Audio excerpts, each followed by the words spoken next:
Yo, what's going on, guys? And the Orlando Magic season has come to an end. Yes, ladies and gentlemen, it's over. But I think we know what is clear. We have a direction. We know what we need to do. And that is, first off, get some more floor spacing. And maybe a third guy, or just multiple guys, depending on what approach we want to take, just to give Franz and Banchero some help. But before we start today's video, the Orlando Magic 2025 offseason preview, we will do a predictions video once the lottery is completed. But with that being said, I'd like to hear what you guys have to say regarding what you guys think is the most important things to happen this offseason. Hit that like and subscribe button and check out our work at hoopshype.com, as I do multimedia journalism for them. Now, what I'm intrigued by is, will we be able to capitalize off of what I think was a good building year while facing a myriad of injuries? Wagner, Suggs, even Banchero and Franz, the other Wagner, all faced injuries for extended period of time. With that being said, I think that's what we need to talk about, is the health of this team.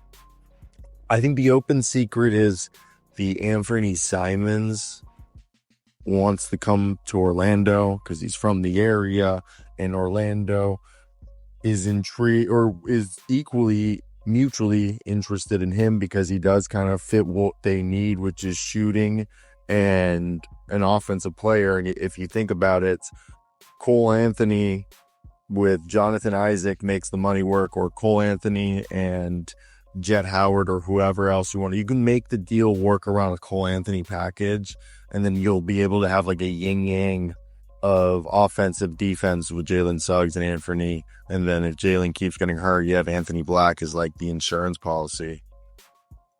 Now, let's just get right into all of this, break it down. What do I think? I do think it's a situation that it's interesting, because for a team that I think it was way better than what their record showed, they had a problem in terms of not being able to space the floor. And the team's identity is an elite defense. They're first in blocks, sixth in steals. They're suffocating. They suffocate you. However, they suck on offense, guys. They're 27th in scoring, 30th in assists, 30th in three-point percentage. We have the building blocks. All right, we got Banchero. He's going to be around for a while. He went from a 26-point per game score in the regular season to a 30-point per game score in the postseason. Franz, same thing. He's a guy that 24 points, 26. Like, we're going to be a team that's under the first apron by $25 million, but we're over the cap 9.7. We'll have some room to play with, and we have multiple minimum deals available and 13 players on team-friendly contracts of $2 to $23 million as of right now. Obviously, that number is going to go up, but like with Franz and Paolo. But obviously, I think we've done a great job at putting together a good core that's cheap, or I think financially flexible.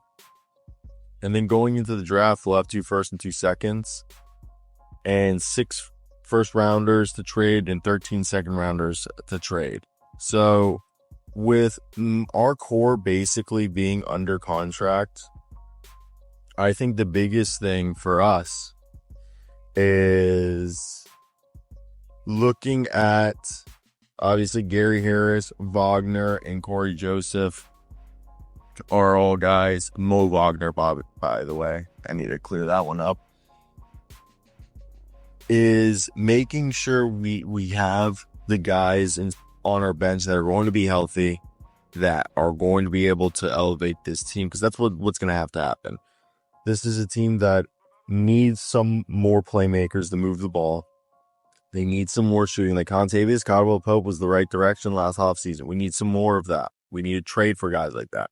The scoring stagnates outside of Banchero and Wagner, and that's partially because there is no playmaking. Like, no offense to Cole Anthony and Jalen Suggs. Anthony Black's like the only pure floor general. Like, Cole Anthony and Jalen Suggs are both more combo guards with point guard like skills, I would say.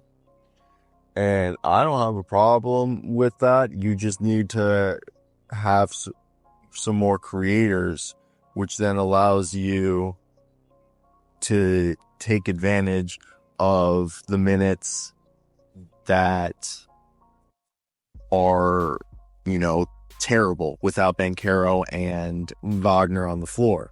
And I know that part of this was because Mo wasn't there this year because I was actually at the game that Mo blew out his knee. I feel so bad. And the 105 points per game is terrible. No player averaged 5+ assists. And it's kind of crazy to think about that, like, Markelle Fultz was kind of like a microwave off the bench for them, and it actually really worked. And Goga Bitadze was fine, but outside of Goga Bitadze, if he's your backup, you need a more dominant center than Wendell Carter, or you need another backup center to help Goga Bitadze, because with Mo Wagner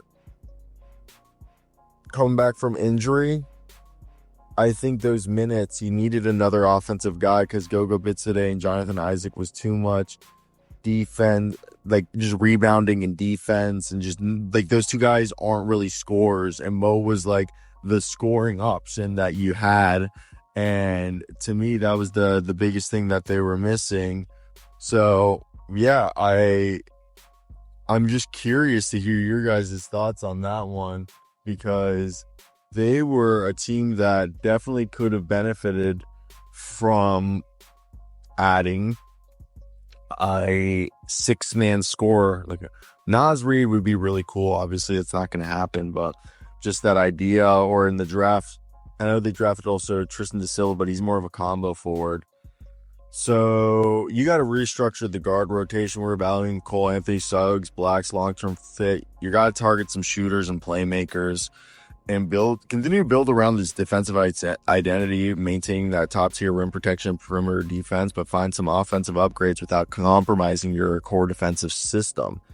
So let's look, what we're looking at in the draft: high IQ players, shooters, stretch bigs, and versatile forwards.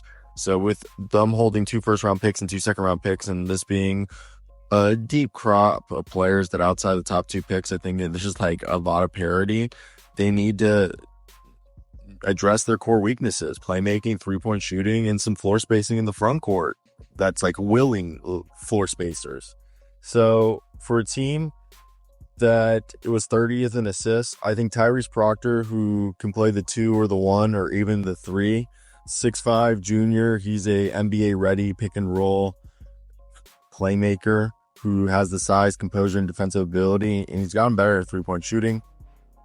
If Jace Richardson is there, son of Jason Richardson, who played for the franchise, this would be like, go for it, get this pick, love it. Shifty combo guard, athletic, crafty, like not top tier athlete, but like Eric Gordon. I've said this repeatedly. He's very Eric Gordon in my mind, and I think that's a great one.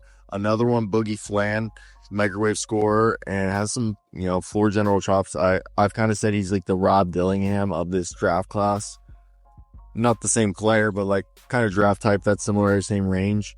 And I really like him. I think he can be a solid scorer at the very least in the NBA. And then Milos Uzan is a smart high assist guard with some size from Houston. If we're going to go Kon Knueppel, if he's in any of the range for their picks, you take him. This is DeAndre Hunter with more shooting, a little bit less defense. Isaiah Evans could be someone, he's a smooth like swingman, 6'6". He'll play the 2 or the 3. He's a little skinny to play anything else. And he's just got some shooting ability. I saw him when he came to Miami and played them. Just had a great game that year. Darian Williams is a 6'6" combo 4, maybe a small ball 5 eventually down the road, in the vein of a Kenrick Williams. Strong frame, 2-way value. I really like this guy. The dude, on the tape, he does look like Kon Knueppel. Cedric Coward. Oh my God. I know he was injured, but 6'6" swingman, probably could guard 1 through 3, maybe 1 through 4. And he'll be able to be someone who can floor space. He's a player who gives him some outside shooting with defensive upside. And then if we go over to some players who could complement as combo forwards, I think Liam McNeely's a high key floor spacing, excellent passer. If Yagor Demon falls down, bro, he's a jumbo creating guard that I would just want to see. I know he'd fuck up the floor spacing, but just take it, man, and just trade somebody out of the 3 guards then just to make that one work. Might have to be Anthony Black or Suggs or Cole, but F it. Now, Drake Powell's another one who might be available in the second. He's got some good positional size, rebounding. He actually has an improving shot.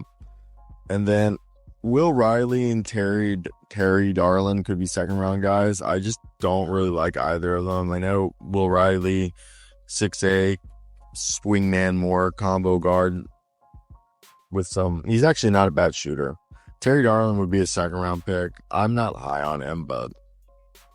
And then center wise, Danny Wolf, dude, his basketball IQ is wild. I mean, second round pick, Ethan Almanza. Kon Knueppel would be dope if he falls.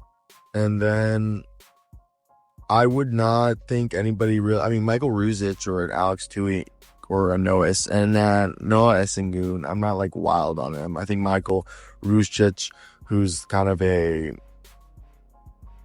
Darius Arch type guy, would be more interesting to me, or Hugo Gonzalez or Alex Tui. Alex Tui would just be a great 3-point shooter. But yeah, then you go out and get some 3-and-D guys, playmaking guards who won't turn the ball over. Like Tyus Jones or Trey Jones would be cool. And a backup center with rim running or rim protecting skills that can maybe even floor space or just, vertically space the floor would be huge. I want to hear your guys' thoughts if you guys agree. Peace out.